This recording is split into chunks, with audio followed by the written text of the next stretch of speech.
Hello, and welcome to Tea is Good, Books Are Better, the podcast where we drink tea and talk about books. I'm Raven. And I'm Jess. And yeah. Fuck. Yeah. Us. Hello, it's me. Fuck.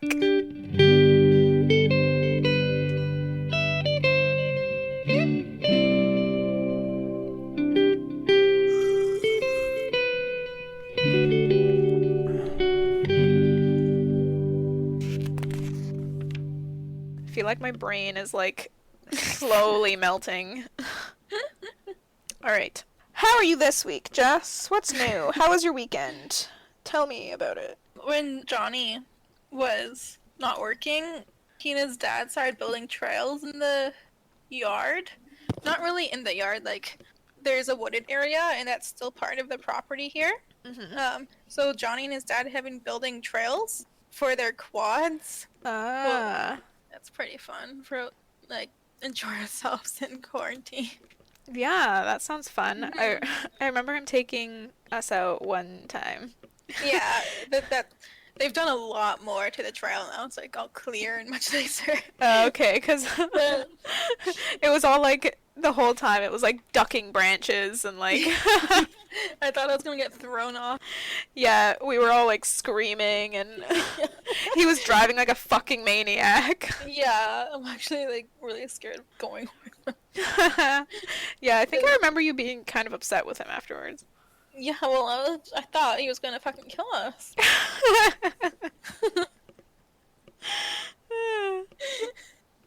Yeah, he drives pretty nuts. He likes to go fast. Yeah, no kidding. Oh. Yeah, but it's like a lot bigger now, and it looks a lot nicer. Well, that's cool. That's fun. Yeah. Has he been out there with the quad a lot? He has a few times, yeah. His nephew has been over a few times, and he also they go quadding together, which is cute. His mom, there's like no daycare anymore, and the kid's gotta stay somewhere while she works. Oh, Yeah. I see. I guess that makes sense. Yeah, like not Shouldn't everyone. daycare be like a... I mean, I guess you can't gather a bunch of kids His together. children are more Jeremy. Children are gross. But I feel like there should be some form of a daycare that's like an essential service because... You'd think so. Right? Mhm. I don't know. Maybe I'm not putting enough thought into it, but... Yeah. Like, I understand, like, gathering a bunch of kids together is, like, not safe. No. Especially when they're all coming from different households, and it's like, blah, blah, blah, blah, blah. We get it. Mhm. I had a coworker who had to leave, actually, because her husband was going back to work, and they didn't have anyone to look after the kids. So I wonder if like daycare really is. You know what, though? This is actually a really good transition to something that I wanted to talk briefly about, which is Canada's response to COVID-19. Specifically the Canada Emergency Response Benefit. So your coworker will be able to apply for the Canada Emergency Response Benefit, which is $2,000 Ooh. every 4 weeks for 16 weeks. Should I be doing that? I don't know. You won't be able to because you're still working. Oh. But the fact that she was like forced to stop working because she has to take care of her kid because of COVID-19, she will be able to apply for it. That's Yeah, which I think is, what the government's doing. I think it's really cool. And Yeah. when I got laid off, I was obviously like scared and concerned and Yeah. scared. And this was before the Canada Emergency Response Benefit, which I'm going to call the CERB, because that's the Sure. CERB. So I'm going to call it the CERB. That was before the CERB was actually rolled out. It had already been announced and like everything, but it hadn't quite rolled out yet.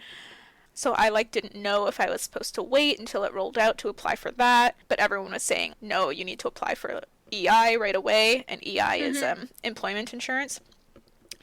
So I applied for EI, and then found out later on that the CERB gives more money than what I would expect from EI. So I was like, well, Yeah. fuck, like, did I just fuck myself? You know what I mean? Yeah. And I was like, can I apply for the CERB as well? Like, that doesn't make sense. There's no way they'd give me both. But what if I, like, can I cancel my EI application and, like, go for the CERB instead? And blah, blah, blah, blah, blah. And it was, like, a lot of questions, and I was very confused. So I started doing reading, and I found out very quickly that if you applied for EI after March 15th, which I did, it would automatically be processed through the CERB. You don't have to do anything. And I was like, oh my god, like, thank fuck. I It think was- that's what Johnny got. Because he got lots of money, and I was like, that can't be EI. It was probably the CERB. But yeah, it was such a relief.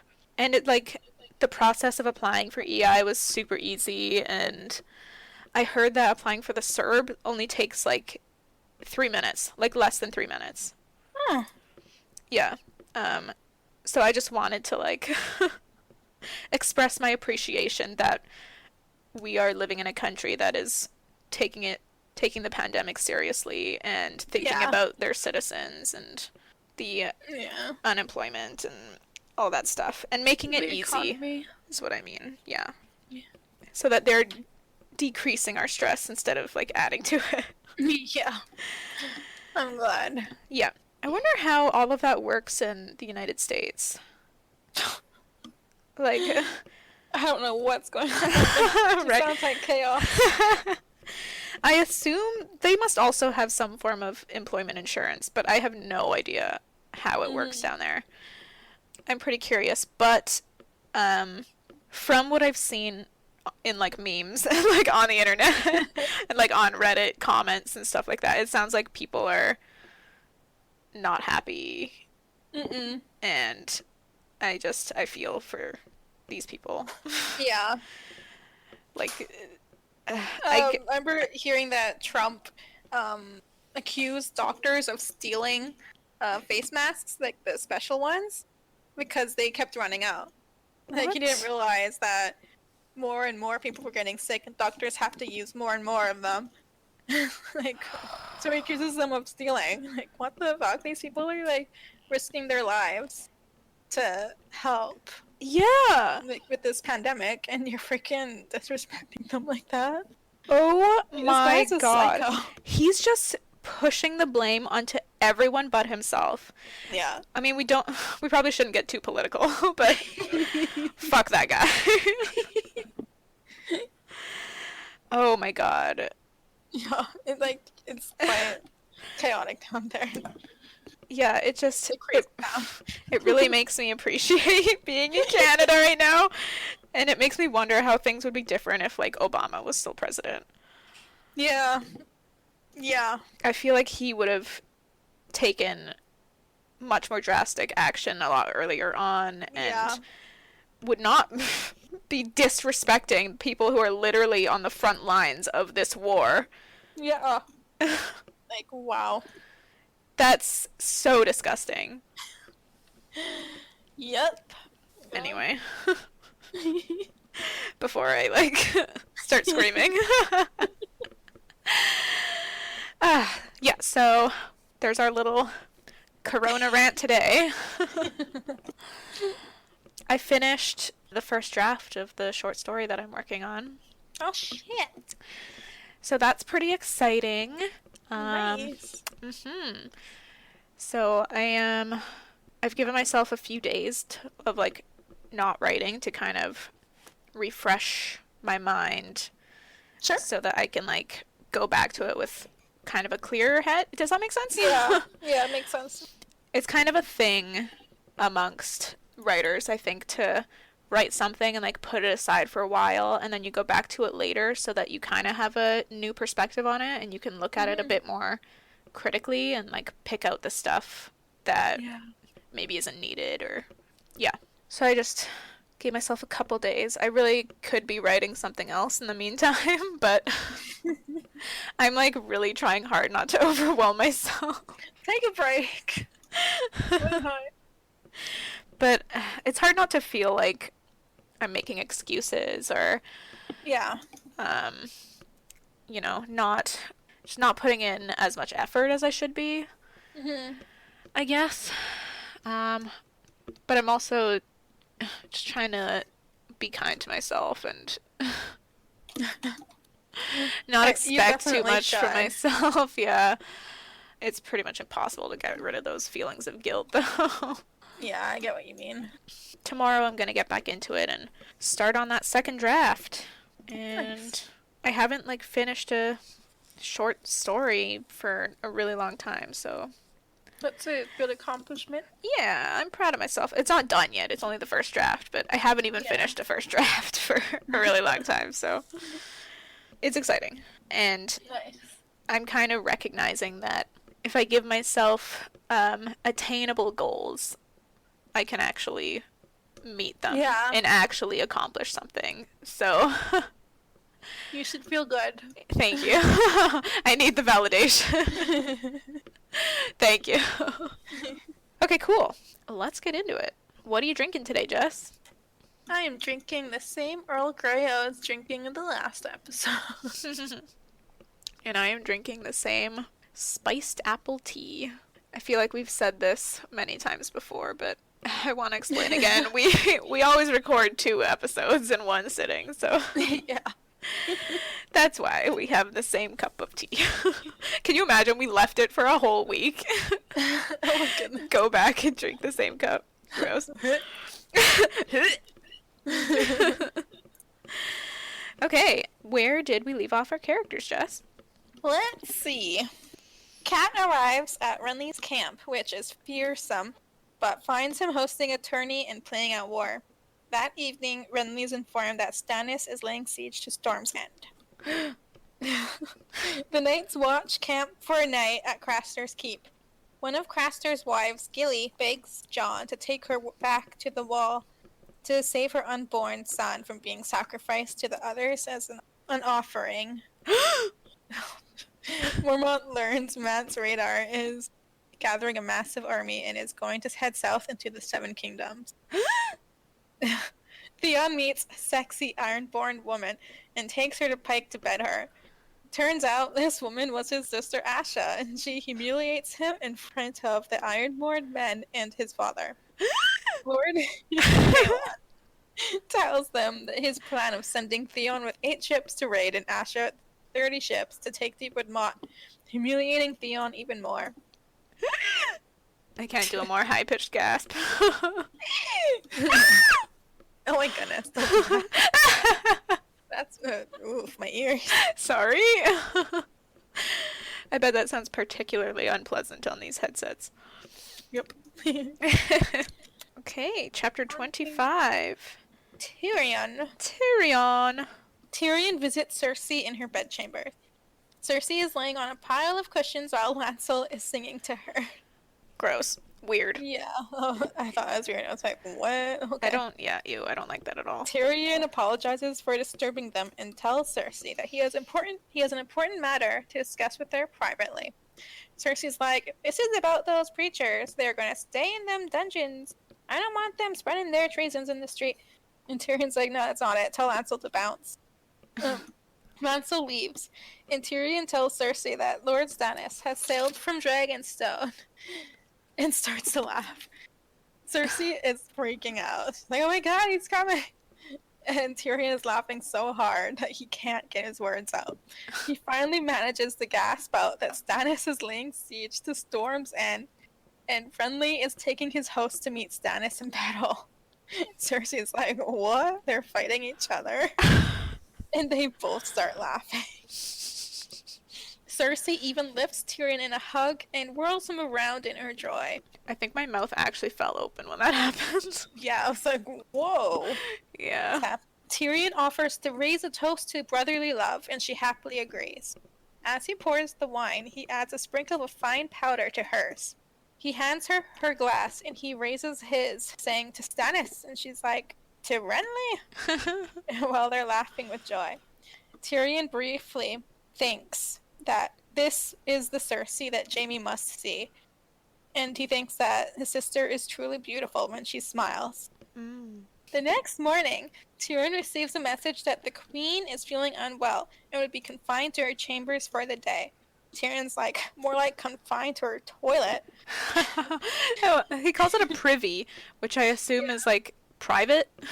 I googled it, and it's an outhouse, basically. Like an outdoor toilet. Okay. And he will simply have to treat with Sir Cleos by himself. Oh no. So he gave her a laxative? I wonder if it's has her spewing from both ends to make her like really sick. Ew. Ew. At the Great Hall, Tyrion sits himself on the Iron Throne. Looking down at everyone in the hall, he finds that he likes sitting on the throne. He calls on Sir Cleos Frey. Littlefinger thanks Sir Cleos for bringing Lord Stark's peace offer. Grand Maester Pycelle says, unfortunately, this peace offer will not do. Tyrion says that these are the terms instead, that Robb Stark must lay down his sword, swear fealty, and return to Winterfell. He must free Jaime and place his hosts under Jaime's command to march against Stannis and Renly. And each Stark bannerman must send them a son as hostage. Sir Cleos unhappily says that Lord Stark would never consent. Tyrion continues, saying to tell Robb that they have raised another great host at Casterly Rock, and that the Prince of Dorne has consented to wed his son Trystane to Princess Myrcella. Tyrion says that they are willing to trade Harion Karstark and Sir Willis Manderly for Willem Lannister, and Lord Surin and Sir Donald Locke for Theon Frey, and that Robb should be thankful for these trades since 2 Lannisters are worth 4 Northern men in any season. Tyrion says that he's happy to give Robb his father's bones as a gesture of Joffrey's good faith. Sir Cleos reminds Tyrion that Robb also asked for his sisters and for ice. Tyrion says that Robb will have ice when he makes his peace with them, and until he frees Jaime, they will be keeping his sisters hostage. Tyrion then calls upon Vylar. He is commander of the Queen's Guard, I guess. Queen's Guard? Of Queen Cersei's Guard. He says that Sir Cleos should also have a Lannister guard to escort him to Riverrun, and orders Vylar to take all of his men. Grand Maester Pycelle tries to protest that these men are Cersei's personal guard, and they can't leave, but Tyrion's like, yep, I ordered it, they're going. Harold steps forward and asks the crowd if there are any other matters to present to the hand, and Sir Alliser steps forward and is like, me? Hello, I've been waiting. Tyrion's like, oh my god, I had no idea you were in King's Landing. God, why didn't you tell me? Sir Alliser and I are old friends. I love Tyrion. Sir Alliser doesn't believe him, but tells him that he's been sent by the Lord Commander to tell them that they found 2 dead rangers who came back to life at night and attacked them. Tyrion feels cold, remembering a night where he looked at the haunted forest from the top of the wall and feeling an eerie dread, but he brushes it aside. So he's feeling something like, oh, something's wrong. Yeah, his instincts are like, yup, something's up. But his brain is like, psh, that shit don't exist. How does it make sense? No. Tyrion asks Alliser if they were sure they were dead when they found them. Alliser's like, yeah, and that he brought one of the White's hands as proof. Littlefinger asks for it, but Alliser admits that it had rotted to pieces while he was waiting to be heard. Tyrion orders Littlefinger to give Sir Alliser 100 spades to bring back to the wall. Alliser is like, what the fuck? And Tyrion is like, well, maybe burying your dead will help?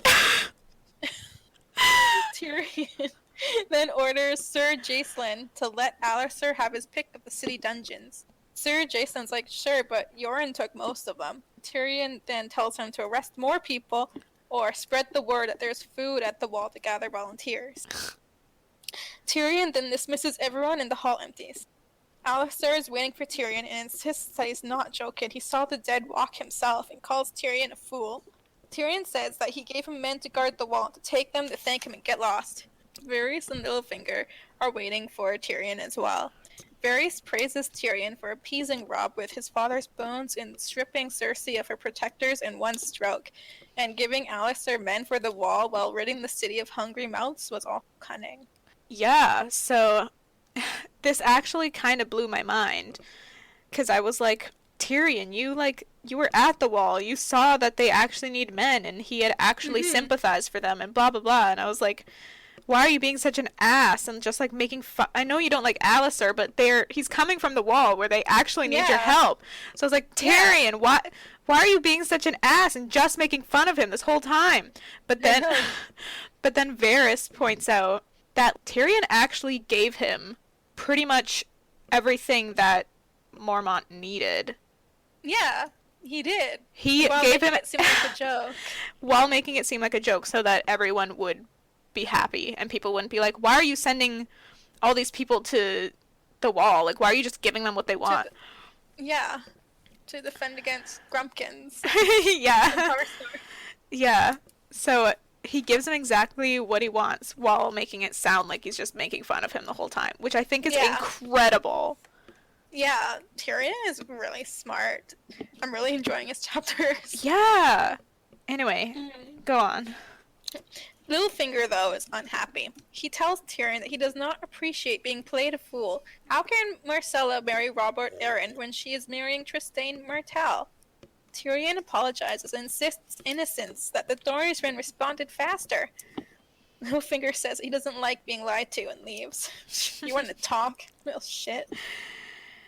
Yep, Bitch. but it is a little concerning now that Littlefinger's been scorned. Like, Yeah. what the hell is he gonna get up to? We know how he gets. And we also are kind of aware at this point that he is literally the most powerful man in the Seven Kingdoms.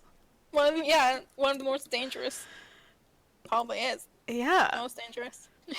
That afternoon, Tyrion finds Timett and tells him to be at his solar at midnight. That night, Tyrion tells Shagga that the black moon that night is called a traitor's moon and to stay sober and keep his axe at the ready. At midnight, Tyrion and his hillmen bust into Maester Pycelle's chambers. A naked girl screams and Tyrion orders her out. Maester Pycelle is hiding under his covers naked. Ew. He was Right. banging a whore? Apparently. And Isn't he supposed to be a take, feeble vow old of man? Celeste? Not Celeste. A celibacy? The Maesters? Yeah. I don't I'm pretty think sure they take so. a vow of celibacy. Do they? Because he becomes a Maester later on. Do maesters take a vow of celibacy? I'm pretty sure I read that. Either way, even if they that. don't take a vow of celibacy, it's super weird because Pycelle's supposed to be like this feeble old man who can like barely move and he's always like I know. complaining and Yeah. Just imagining someone that old in bed. ew. Couldn't give him a heart attack. Tyrion jumps on his bed and accuses him of being the snitch. Pycelle squeals, "No, it was Varys." Tyrion tells Pycelle that he told everyone something different, and that only he knew of his plan to marry Marcella to Trystane. Pycelle keeps insisting that it was Varys or maybe even Littlefinger. Tyrion is like, "Snitches get stitches, bitch! Shagga cut off his manhood and feed it to the goat." Shagga launches himself at Pycelle, who shrieks and pisses everywhere. Shagga grabs his beard and hacks off most of it. His beard? Tyrion, yeah. I thought he actually Tyrion- hacked off his dick. Oh no, he took off his beard. Are you sure he didn't take Oh. off his dick too? He took off his fucking beard. Alright, well, Okay, like when I first read it, I thought he took off his dick, and I read it again, and it was his beard. hang on. I'll look for it.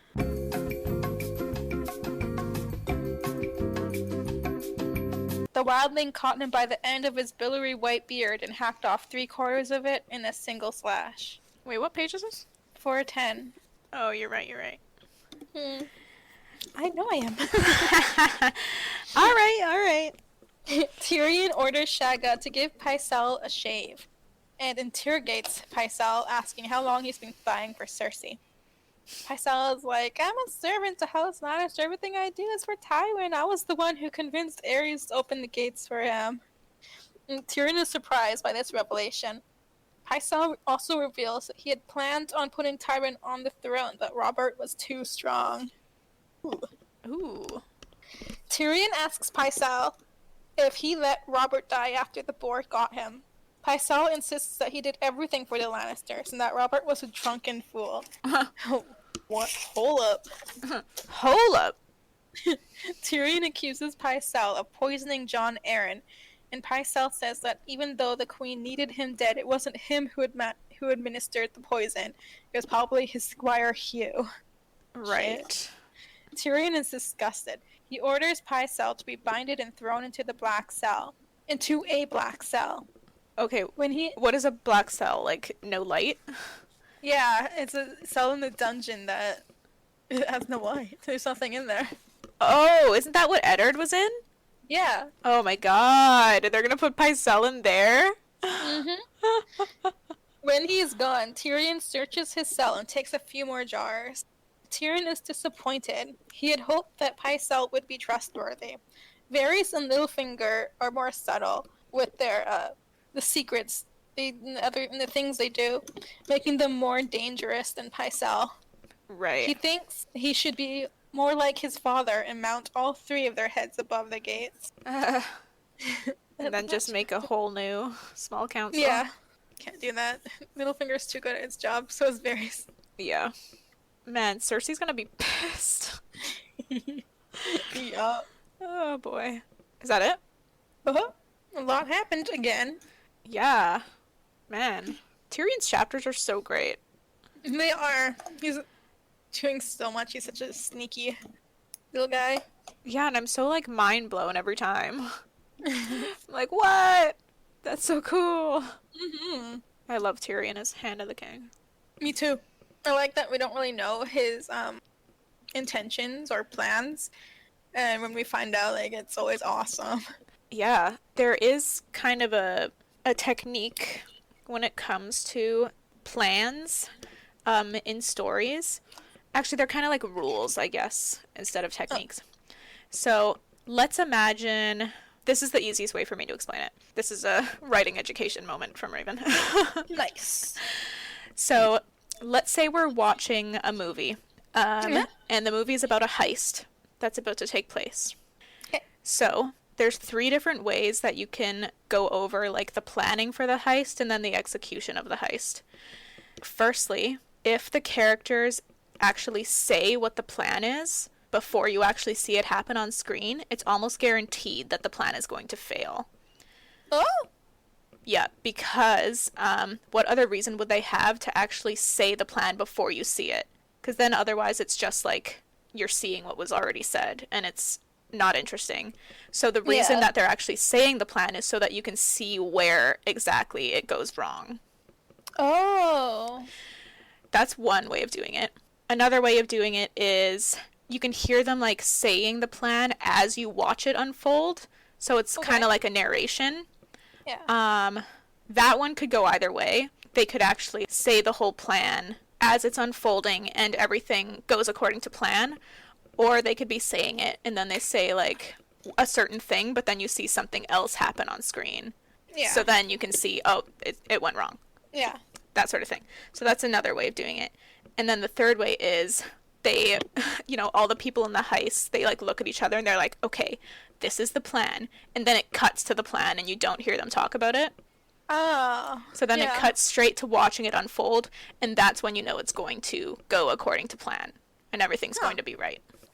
So that's, I think, why we never know Tyrion's plans before we see them unfold, because everything is going according to plan for him. Nice.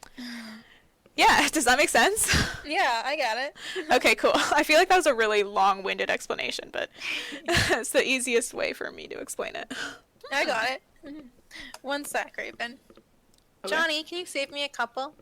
2, please? Please? Okay. Continue. What's it saving you? Barbecue chicken, he's been eating them. I'm worried that he might... Just eat Not them all being and meat. forget about you? Yeah. Speaking of dinner, yesterday I ordered Skip the Dishes. Mhm. So I ordered a pizza for one for me and one for Mom. Nice. And when I went out to pick up the pizza, like it was delivered to like outside the gate. Yep. So I went to grab it from there. I saw 3 pizza boxes. 3? Yeah, I was like, what the fuck? Huh. So before I opened the pizza boxes, I saw a receipt like tucked into one of the pizza boxes. Yeah. So I pulled out the receipt, and it was like for one large pizza, and it was like Wow. $30. But I had spent like over $50 for our two pizzas. So I was like, did I just get someone's like shitty little $30 order? Even though I spent $50? Yeah. So I was like pissed. I was like, what the fuck? They gave me the Yeah. wrong fucking order. So I brought the pizzas inside though, and I like checked the two smaller boxes, and they were our pizzas. So they had accidentally given us someone else's pizza as well. Oh. I wonder if the skip courier accidentally grabbed it as well. I think so, because we saw on the receipt that one was for pickup. So Oh. it wasn't a skip the dishes order at all. Oh no. So they had like accidentally taken it from the counter or something Yeah. and just Maybe ended even, up like, giving it it was to a us. total noob who didn't look properly at the orders and just put them all together. Yeah. It could have been someone at Oh, Pizza man. Hut. Could have been the skip the dishes guy. Who knows? But we Yeah. got a free pizza. Oh my god. Yeah. Nice. It was really funny. Anyway, are you done with your Tyrion chapter? You are, right? Yep. That's all Tyrion. Okay, so next is chapter 26, which is Arya. Arya. Arya spent 8 days in that storehouse beside the God's Eye. The Mountain would come pick a prisoner for questioning in full view of the other captives, so they could see the fate of rebels and traitors. There is a man in the Mountain's crew called the Tickler who asks the questions, while Gregor Clegane would stand by until the victim died. The Tickler would ask each person the same questions. Whether there was anything valuable in the village, where Lord Beric Dondarrion was, when did he leave, in what direction did he go, how many men he had with him, and then lots more detail about the men. But the information that they get from the prisoners is all very contradictory, and no one ever survives the questioning. Yeah. They don't really care. They just wanna. I think it's just entertainment for them. Yeah, because, like, I don't know. Maybe they're looking for consistent information amongst all the garbage, but I don't know. I feel like, how could you really trust anyone if all the info is contradictory? I don't know. By the time they march, Arya hates herself. She's no water dancer. Syrio Forel would never have been captured, or stood by like a sheep among the captives. The Lannisters had taken everything from Arya. Father, friends, home, hope, courage, Needle, even her secret. When she eventually had to pee on the road, Hot Pie gaped at her. I bet he was rattled. Oh my god, a vagina! Oh no. There was no talking aloud, and anyone who tried to be brave would die screaming like all the rest. Most of the people on the march are women and children. The few men are very old or very young. Gendry is only spared because he's a smith, so he is too valuable to kill. They are being taken to serve Lord Tywin Lannister at Harrenhal, and during their traveling, the guards take women off into the bushes at night, which is no surprise. Still gross. But I'm surprised that Arya's never taken. Is it because she's so young? Yeah. I don't know. Maybe it's because she's not one of the villagers. Maybe they don't think that she'd know anything but where the gold is in the village, or Oh, no. what happened. I'm talking about the guards taking women off into the bushes at night to rape Oh. them. Probably because she's too young. Oh, sorry. But you think that it wouldn't matter to them. Ugh, I hope it would. If they're willing to rape someone, I don't know. I don't know. Maybe Is it they really have unacceptable to, like, standards. rape a... 8-year-old girl? Is or it? 7? Is it? I think Amongst these not disgusting everyone people? was into that. I don't think everyone was into raping children. Ew. I guess maybe because Arya, like, isn't really developed at all at this point. Yeah. I don't know. Either she way. hasn't blood. She's not ready for the day. Well, I'm glad that she is, not, raped. Yeah, me too. Arya gets to know all the Lannister men during the march and focuses on her hate for them. She hates Dunsen for taking and wearing Gendry's bull's horn helm. She hates Polliver for taking Needle. She hates Chiswick because he thinks he's funny. She hates Raff the Sweetling for killing Lommy. She hates Sir Amory Lorch for killing Yoren. She hates Sir Meryn Tran for killing Syrio, the Hound for killing the butcher's boy Micah, Sir Ilyn, Prince Joffrey, and the Queen for killing her father, Fat Tom, and Desmond, and Lady, Sansa's wolf. So every night Arya says their names. Sir Gregor, Dunsen, Polliver, Chiswick, Raff the Sweetling, the Tickler, the Hound, Sir Amory, Sir Ilyn, Sir Meryn, King Joffrey, Queen Cersei. This kind of becomes her version of praying. The captives think things will be better once they arrive at Harrenhal, but Arya isn't so sure. She remembers all Old Nan's stories about the dragons and the ghosts. Days later they arrive. Harrenhal is huge, and Arya can smell the Lannister host before she even sees them. Gross. Hot Pie in particular is scared to go into Harrenhal when they reach the gates. Inside, they're stripped and cleaned and assigned duties. The women who are supervising the process think Arya must be a farmer's whelp because of her calloused hands, but those calluses are actually from Needle. Yeah. They ask her name and she says Weasel because it's the first girl's name she can think of. And she can't use her own for obvious reasons. Not much of a boy name. Apparently, Ari is very much a boy's name. They assign Arya to the kitchens, but Arya says she would rather attend the horses, which earns her a slap. They change their minds and assign her to Wheeze instead, as a form of punishment. Wheeze? Yeah, Wheeze is apparently under steward for the Wailing Tower, whatever that means. Arya is one of 6 sent to him.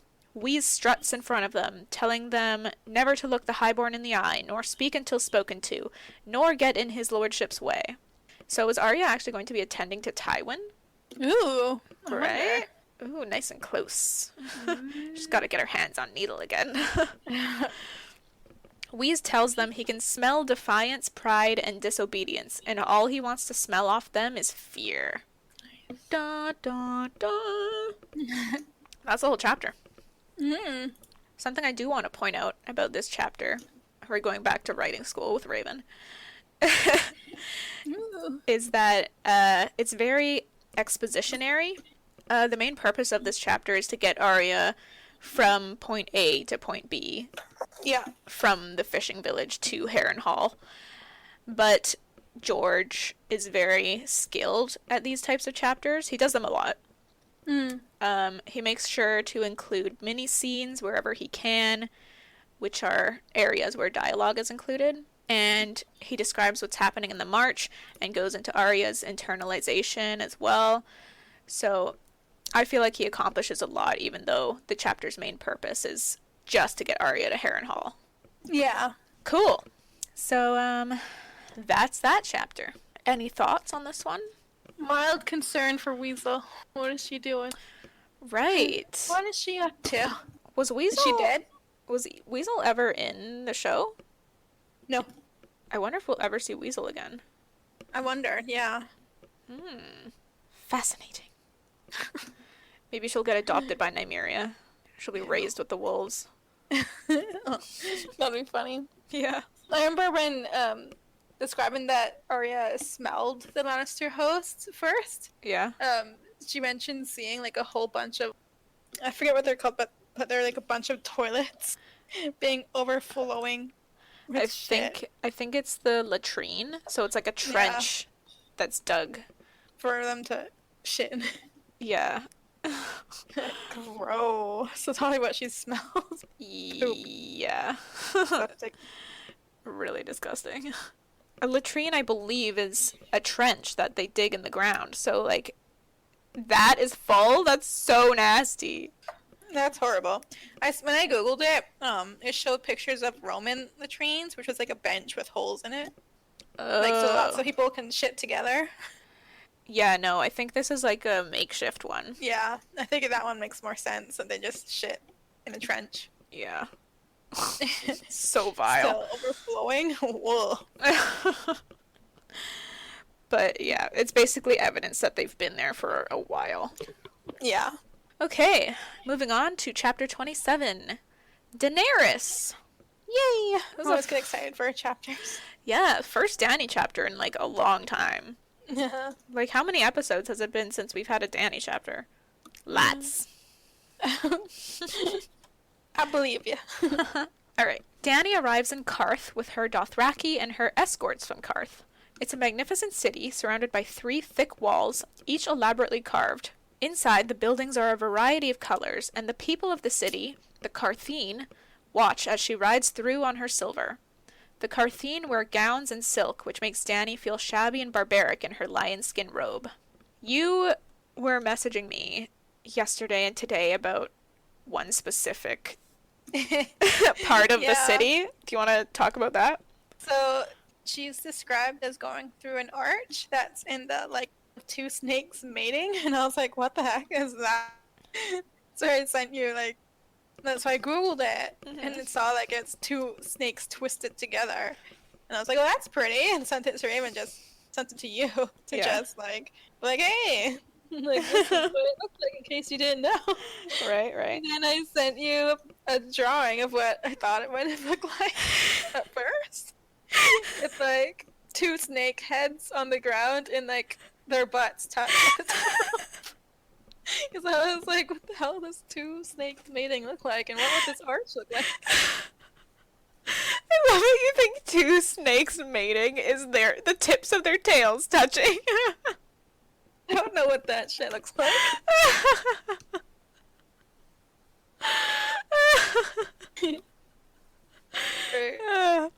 That Stick drawing together. gave me a good giggle. Nice. Okay.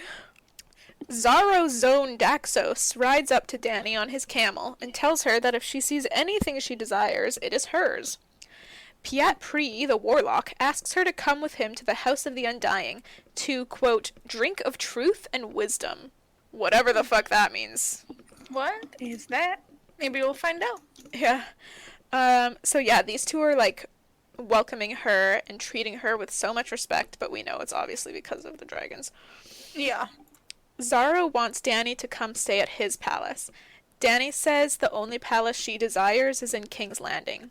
Also, Dany is wary of the warlock, Piat Pri. Miri Mazdur has put her off anyone who practices sorcery. Yeah. Makes sense. Dany learned her lesson. And Dany says that if she is to receive gifts, she would like ships and swords to win back what is rightfully hers. When Piat rides off, Zaro tells her that a warlock's house isn't to be trusted. So Dany asks why their power and wisdom are so revered across the East then. Zaro says they were once a mighty order, but now they are a joke. Though it actually doesn't really get into why that change happened. I was looking for some sort of explanation, but it like doesn't really say. Does it? No, it doesn't say anything. Okay. It's just basically Zaro being like, yeah, they were once mighty, but now it's all a joke. They're just talking bullshit and blah, blah, blah, blah, blah. So, yeah, we don't really know what changed or why. Also, the warlock's lips are blue because they drink Shade of the Evening. Whatever that is. Hey, you know what? I'm gonna Google this. Shade of the Evening? Is the shade of the evening a beverage commonly drunk by the warlocks of Karth? They believe that drinking large quantities of shade of the evening grants them magical powers. Large quantities of Shade of the Evening? Yeah, if they drink large quantities, they will have magical powers. Oh. It looks like they're like clinging Right. to magic. Right. So instead of actually, like, learning their craft and practicing it, it sounds like they're trying to take It sounds like they lost their power somehow. Could be that, but yeah, it sounds like they're trying to take, like, a shortcut to I get guess. back to where they used to be, which, Yeah. nah, bro, you gotta put the work in. So, after Zaro warns Dany about the warlock's house, he leaves. Jorah voices that he thinks both of these men should be avoided. Jorah doesn't want to stay here long, and Dany thinks that Jorah will always look at her as a child. It makes her feel safe but sad, and she wishes she could love him more than she does. Zara's palace is so enormous, it makes Magister Illyrio's manse and pentos look like a swineherd's hovel.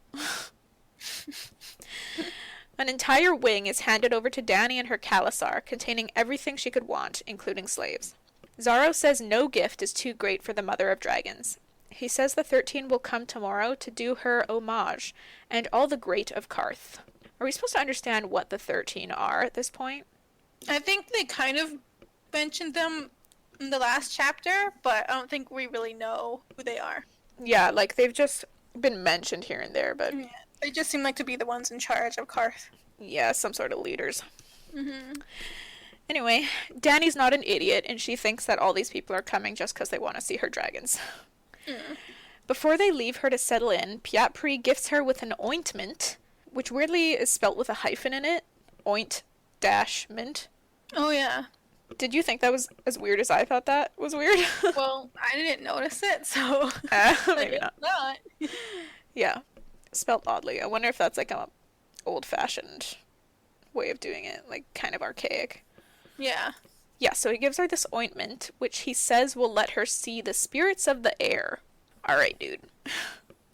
And then he leaves. When it's only Quaithe the Shadowbinder left, she tells Dany to beware. People will see her dragons and lust for their power. Then she too leaves. Jorah says she's right, though he likes her no more than the others. Dany doesn't understand her. She had received gifts and hospitality from Pyat and Zaro, but only cryptic warnings from Quaithe. And she's disturbed that she hasn't seen her face behind the strange wooden mask. Yeah. That makes sense. It's like, Yep. if you don't see someone's face, It's hard to trust. hard to trust, exactly. Dany tells her blood riders they will keep watch as long as they are here. No one will enter this wing of the palace without her leave, and the dragons must always be well guarded. Does Dany leave her dragons often? I don't know. I feel like they've kind of been like on her shoulders this whole time. Yeah. Interesting. I think she keeps one on her shoulder while the other two are in their little baskets or something. Right. There are like cages mentioned at one point. Yeah. I think she Okay. takes them out one by one. She trades them out. Mm-hmm. Dany recognizes that she was only shown the parts of the city that Pyat Pri wished them to see. So she sends people out to look on the rest of the city and report back what they find. Big brain. Dany asks Jorah to go to the docks and see what ships they have and how many. She hopes there may be a captain from Westeros here. Jorah doesn't want to leave her, but she insists. Typical Jorah. Mm-hmm. Dany then bathes in a marble pool stocked with tiny fish that nibble at her skin. That's cute. Would you like Kinda this? Would you do it? No. You Well- would? Maybe. I might.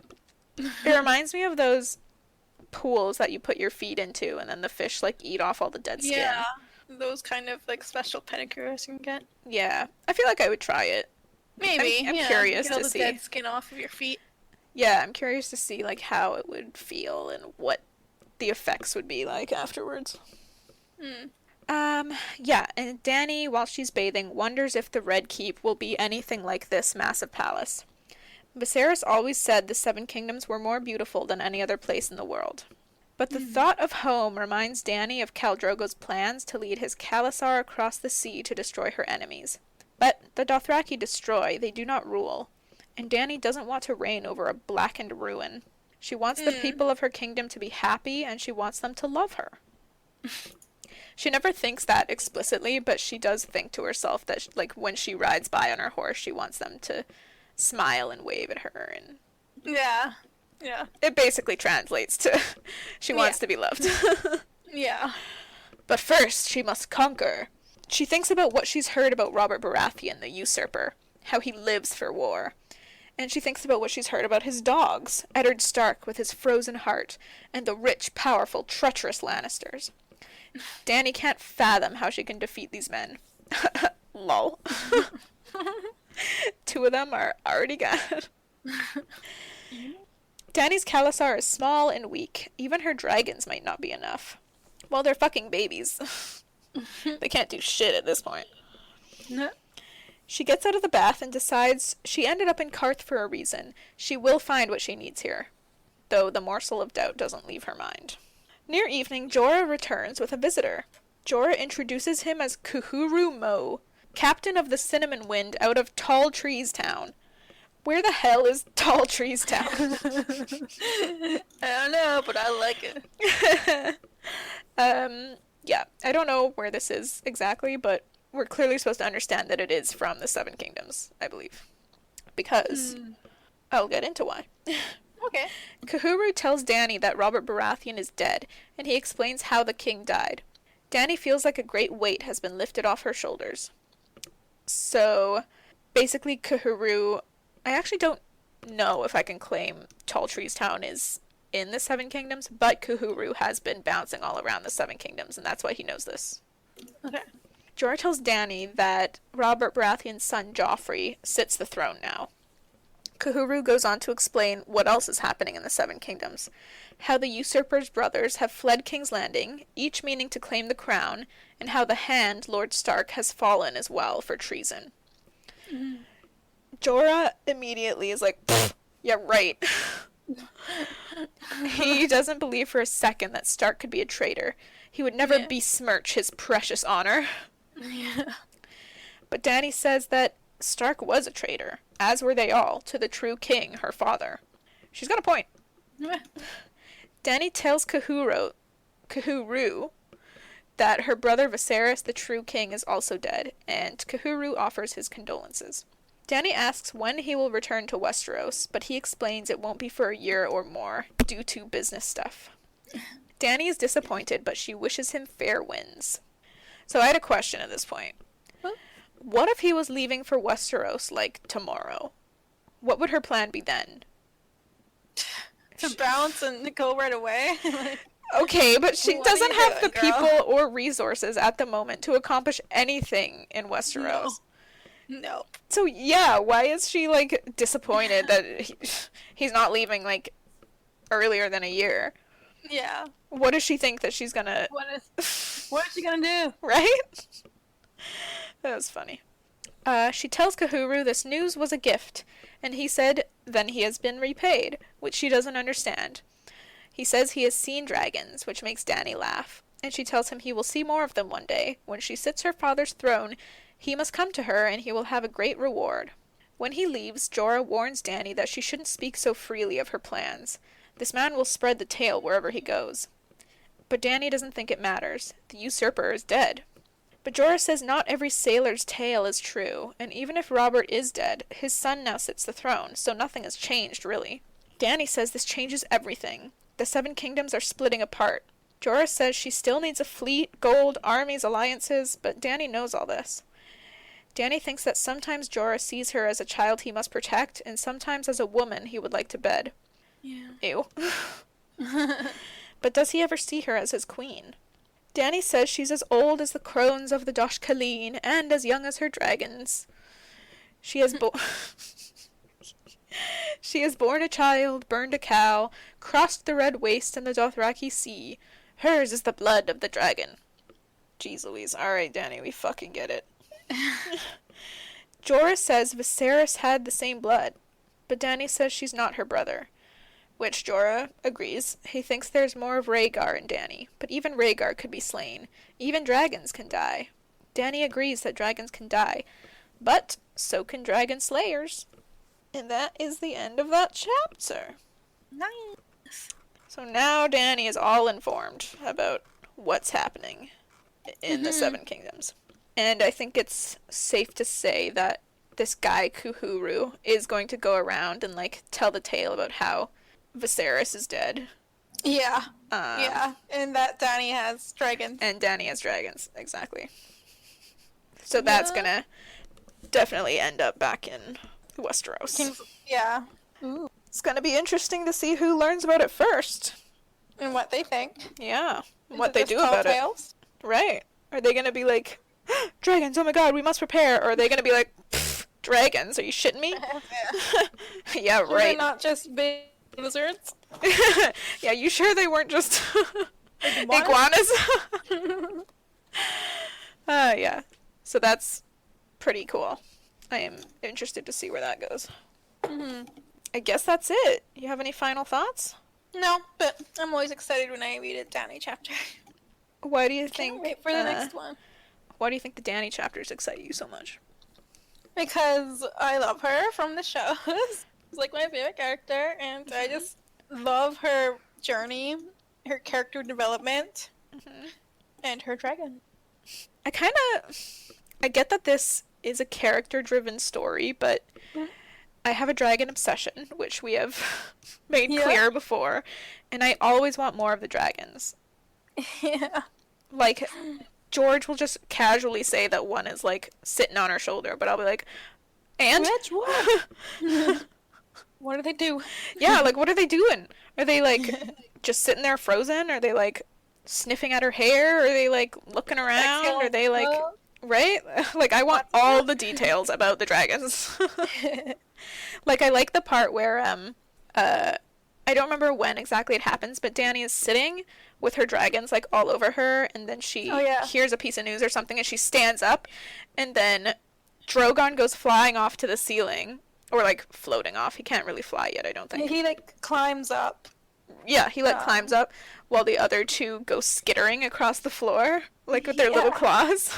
Yeah. So And they're cute. all, like, screeching. Yeah, I love that. I loved that, too. I was like, yes! Like, be careful, Daddy. I was like, more dragons. Yeah.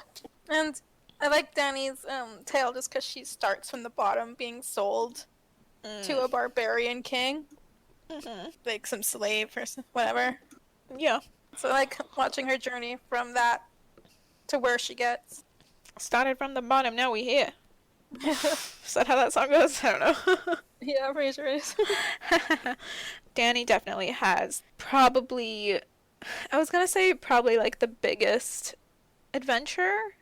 One of the best journeys. She travels like all over the place and Like, if you look at the map of Essos, you see that she really does go everywhere. yeah. And she encounters like a variety of crazy shit. Yeah. I think you're right that her story is definitely one of the most interesting, if not the most interesting. Yeah. Cool, cool. All right, so that's gonna be it for this episode. If you want more of the podcast, please follow us on Instagram. You can follow the podcast at Tigbab Podcast, or you can follow us separately. My handle is Crimby, Jess's is just.egan24. You can also find us on Facebook. Just search Tigbab Podcast or Tea is Good, Books Are Better, and we should pop up there. Also, please subscribe to our good friend Baram Barami on YouTube. He's the one who made our jingle that you heard at the start of this episode, and he's really dope and makes cool stuff, so give him a like and a subscribe. Also, you can check out our Patreon, patreon.com/Tea is Good, Books Are Better. We have a few different tiers on there with fun rewards, so if you contribute, you will get something in return. You will also be helping us out immensely, and we'd be very appreciative, but we also just appreciate you listening. And please don't forget to share the podcast with your family and your friends and everyone who is bored in quarantine. It helps us grow and hopefully can be a source of entertainment for those who are as bored and soulless as I am becoming. All right, thanks for listening. Ta-ta. Wow, Jess. That's one way to end it. I have to pee. Okay.